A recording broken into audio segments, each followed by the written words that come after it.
ቅናት ቅናት ቅናት ቅናት ቅናት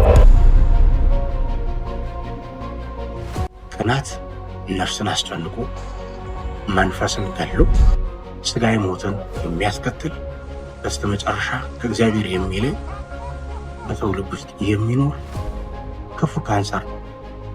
አንዳንድ ሰዎች ቅናትን እንዲህ ብሎ ይገልጹታል፣ ከሲኦል አምልጦ የወጣ ሰደድ እሳት ነው ብሎ ይገልጹታል። ሌሎች ደግሞ ተደብቆ ስጋን፣ ነፍስን፣ መንፈስን የሚናደፍ መርዛማ እባብ ነው ብሎ ይገልጹታል። አንዳንዶች ደግሞ ሲገልጹት በሰውነት ውስጥ በፍጥነት የሚዛመት የካንሰር በሽታ ነው ብሎ ይገልጹታል።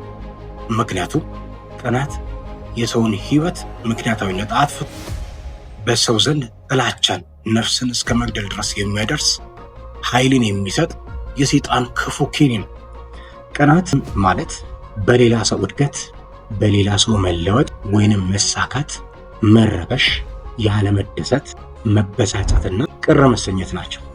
ወይንም ደግሞ ይበልጠኛል ብሎ መፍራት ናቸው ማለት ነው።